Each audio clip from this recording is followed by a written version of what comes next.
The Muslim Quarter, located on Bei Guang Ji Street, is another famous shopping hub for the Muslim community, who call it home as well.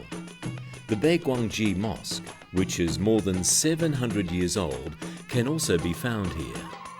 Restaurants here operate from Suhoor until the time for breaking fast. Now we'll examine one of Xi'an's culinary institutions and a common fast-breaking meal. A popular dish to break fast with in Xi'an is Yang Rou Pao Mo, basically bread and mutton soup.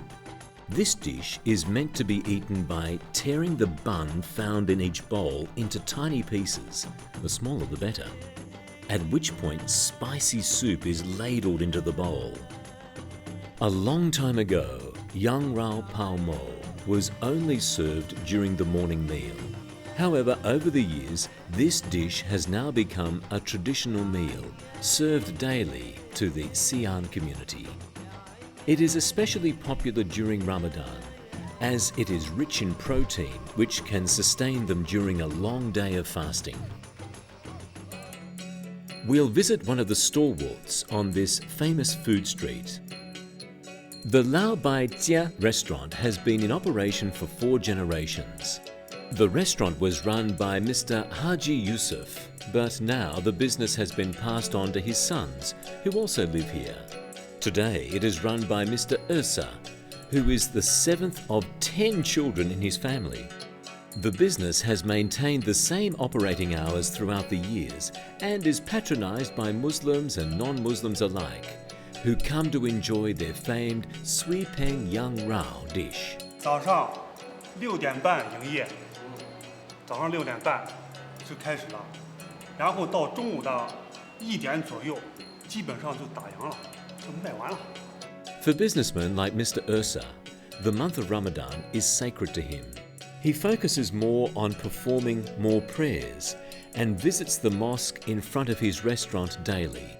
In fact, he confesses to us that he wants to close the restaurant for the entire Ramadan period, but keeps it open instead out of a sense of duty to support his family.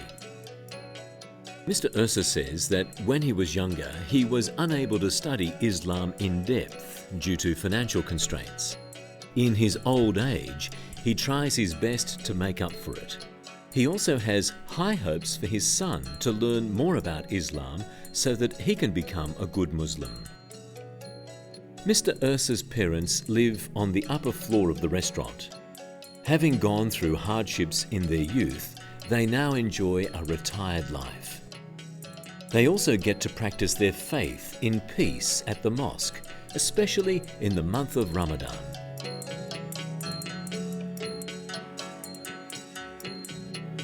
After they close the restaurant for the day, Mr. Ursa and his father visit the mosque to pray together, partly to make up for lost time and partly to explore their growing religious side.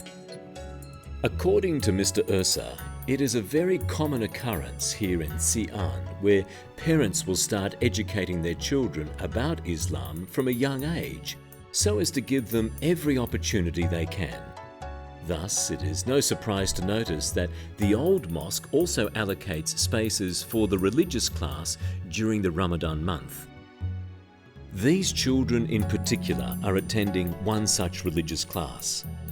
They are learning more about the month of Ramadan. Though, as there is no proper madrasa in Xi'an, these religious classes are held all year round, including the Ramadan month. After their classes are over, they join the other adults for iftar, or the breaking of fast meal. But before they do, let's talk to them and see how they observe Ramadan. 就是开斋吃饭的时候最快乐。开斋的时候。就是开斋的时候，然后大家聚在一起。因为我们有信仰。我参加体育活动，上体育课的时候，但是老师说让所有同学都得上体育课，我就在旁边躺着，可我很渴，没劲儿。Despite their varied responses, one thing remains clear in their answers. They do still recognise how important Ramadan is to their lives and persevere in observing its values. As dusk approaches, the signboards are lit around the streets to announce fast breaking time. Breaking fast in Xi'an is a big, festive time. It's where families go to break their fast with fellow Muslims at the mosque or at home with their relatives and friends. The food is prepared by the mosque's authorities, supplied by donations and zakat throughout the month of Ramadan. The Muslims in Xi'an have seen many changes in the celebration of Ramadan throughout the years. Yet, despite the differences in years, it's plain to see that Xi'an's Muslims, young and old, hold Ramadan with much significance in their lives. From the hardships older Muslims like Professor An and Mr. Ursa encountered years ago, to the relative ease that Ismail and the children experience today, there is a strong sense that Ramadan has come a long way and will continue to do for all time.